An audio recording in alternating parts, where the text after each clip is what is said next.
With this channel, I've tried to stick to a hard rule of no politics and no religion. There's plenty of creators that talk about that stuff, so I try to stay away from it, unless, of course, the case I'm discussing warrants it. Occasionally there is some overlap with the reports I present, and religion and/or politics bleed into it in some way. With the cases that I will be talking about in this video, it's unavoidable. I'm merely going to present them as they appear in the literature and allow you, the viewer, to decide what you want to believe. Florida. One hot July evening in 1983, teenager Kevin King is dropped off by a friend after going to the movies.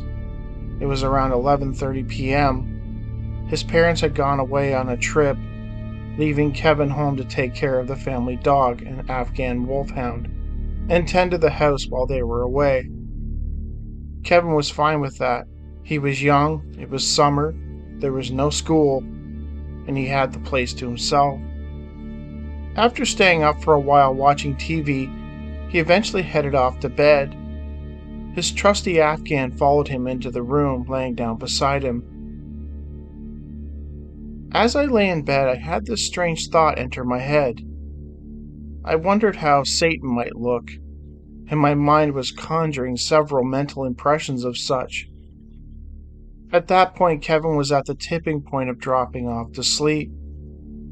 Suddenly, a sound caught his attention. He opened his eyes and listened.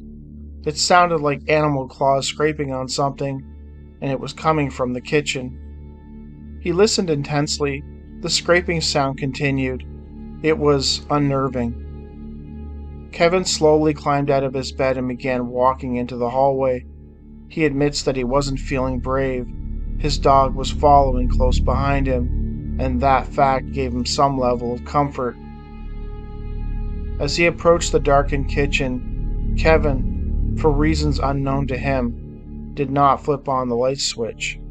Instead, he merely stepped into the blackness and walked towards the refrigerator. He found it odd that there seemed to be a glowing light emitting from around the refrigerator, and he could not understand what could be causing it.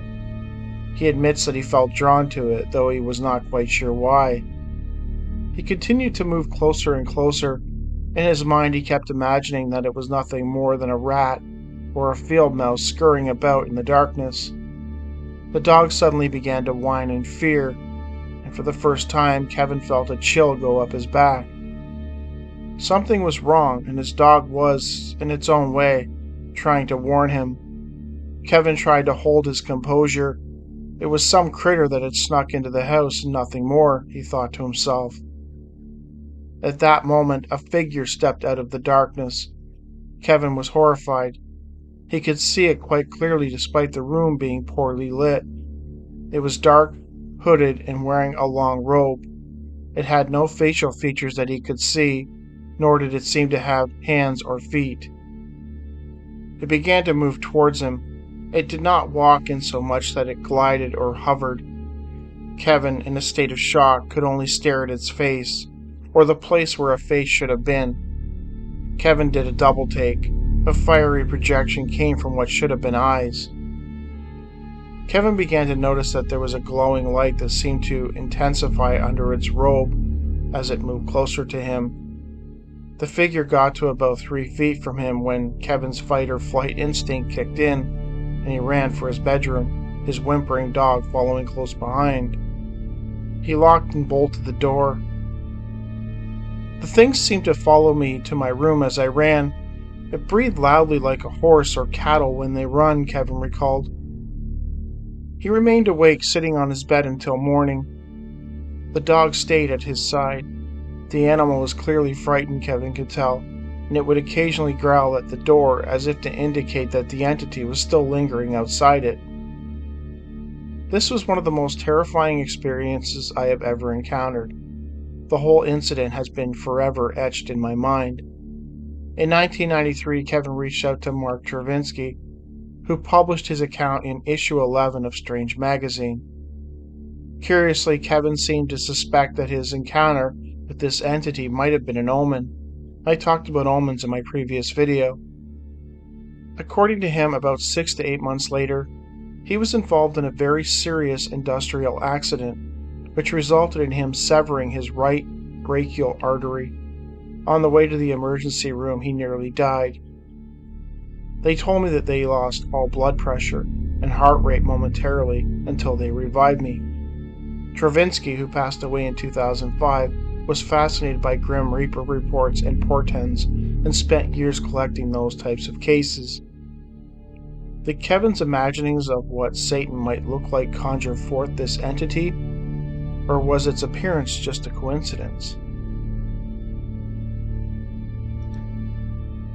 On July 5, 2000, in Banda de Varela, Argentina, Corporal Miguel Aguirre was alone doing paperwork at the police station.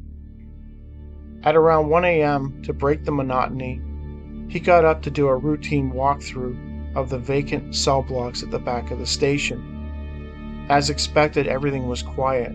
He had just returned to his office when he heard something come through the double doors behind him. He immediately turned around and was confronted by a terrifying being. It looked like something straight out of a horror movie. Almost in shock, he asked the entity what it wanted, for which he received the following reply: "I have come for thee on Satan's behalf." With that, Aguirre fainted. He was found sometime later unresponsive, where he was rushed to the local hospital. When he regained consciousness, Aguirre was asked to describe what had happened. He claimed that when he turned around, he observed a short creature with red glowing eyes. Its face was deformed and it appeared to be covered in warts. It was wearing, quote, filthy black pants and a green shirt. Its eyes, red, bulging, and glowing, were what terrified Aguirre the most.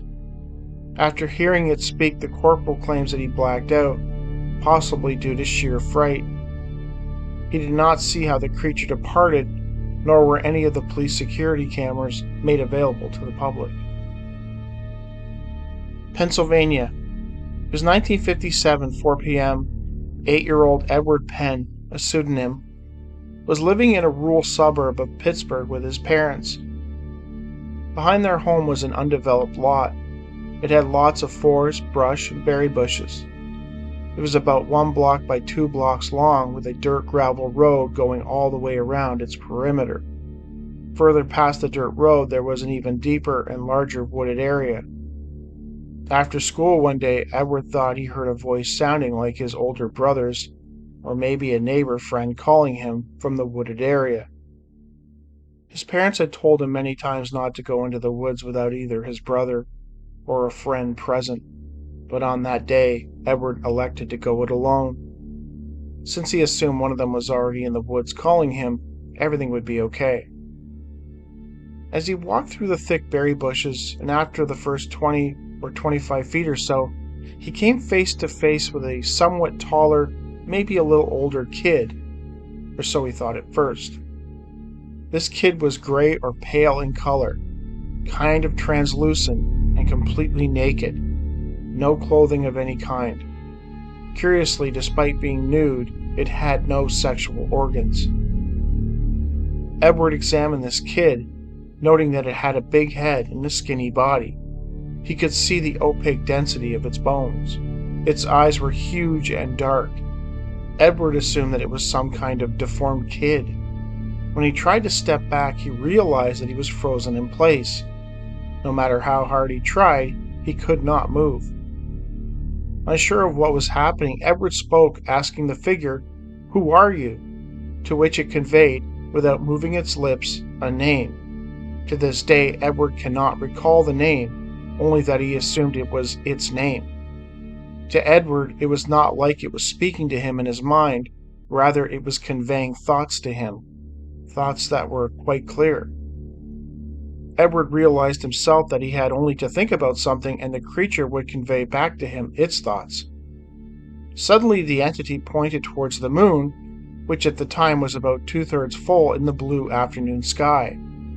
Edward conveyed, "The moon?" The stranger called it another name but conveyed, "Yes, moon." It told him that it was from the other side of the moon. Edward looked into the being's dark eyes, which wrinkled somewhat underneath when it showed approval. Next, with what he thought was a skinny stick in its hand, the stranger conveyed, "Can I touch you?" Edward wanted only to get away. "Close your eyes," the entity conveyed to him. Edward complied. He then felt the stick being inserted into his nose. It felt like a feather going up inside his right nostril. It was deep enough that it caused his eyes to water. The stranger then conveyed, "Open your eyes and look at the moon." The entity was now pointing at a different location. Strangely, the moon seemed to have changed location in the moment or two since he closed his eyes. As Edward watched, the sun zoomed across the sky. He likened it to time-lapse photography. Edward had never witnessed such a thing before, and assumed that it was some kind of magic trick. The sky then grew dark as the two-thirds moon glowed as it moved across the sky. Then it became daylight again. The stranger then conveyed to Edward that he could go to the moon with them, that he was lucky and he had a choice to make: go with his parents or to the moon with them. Without hesitation, Edward conveyed that he wanted his parents. At that moment, Edward was certain that he could hear his mother calling him from somewhere off in the distance. Then his dad and older brother were calling him, seemingly joining in. But Edward was instructed by the stranger not to try to answer. Then some bushes began to move, and the stranger conveyed to him, "Step aside and be very quiet, and don't breathe." Edward, realizing he could move slightly, complied. When he did this, several people walked right by him, just like he and the stranger weren't there. Edward was again instructed not to try to call them or touch them in any way, since it would be, quote, dangerous to his life. The entity then conveyed further information, including that the sun would burn out in his lifetime, or burn up the planet Earth, but that its kind would be watching over him at all times. Edward conveyed that he was tired and needed to sit down. The entity conveyed back to him, "No, you have strong legs. Use them." It also told Edward that its leader, Superior, was in the woods beyond the second dirt road. And it was at this point the entity asked Edward if he had ever heard of, quote, Lucifer. Edward did not recognize the name. It then conveyed, quote, "Have you ever heard of Satan?" Edward recognized the name and replied in his mind, "Yes." The entity's large dark eyes crinkled a little, and he again asked the witness if he wanted to go with them. But again Edward said no. After a bit of time, and when the sky was bright again, the creature turned and walked away, conveying to Edward that he was free, but he would be a lonely person and different from others for the rest of his life. Edward watched as the creature seemed to glide or float down a hill, eventually disappearing out of sight behind some trees. Edward ran home to tell his family of what had happened. His mother greeted him with open arms. She was crying. She asked him, "Where have you been all this time?" Surprised at her emotional state, Edward told his mother that he'd only been in the woods for 20 minutes. He told her that he needed to sit down as his legs were hurting. Visibly upset, his father informed him that he had been missing for 2 days and that people were out looking for him. In the years since, Edward sensed that the strange movement of the sun and the moon, the way they zipped across the sky, was him watching as time sped up. How the stranger managed to do this, he had no idea. A few years after this experience, while blowing his nose, a metal slug came out with a little blood. Edward thought nothing of it at the time and threw it away. It wasn't until some time later that he understood its possible significance. Once again, we have entities speaking of the end of the world. The entity told Edward that the sun would either burn out or burn up the planet in his lifetime. This was followed by an offer to come with them, which Edward ultimately declined. It's unclear why the stranger, its description sounds very much like a gray, had asked him if he was aware of Lucifer or Satan. Was it implying that the Dark Angel was its leader? Or was it merely trying to gauge Edward's knowledge of such things? Either way, it's very strange and a little bit creepy.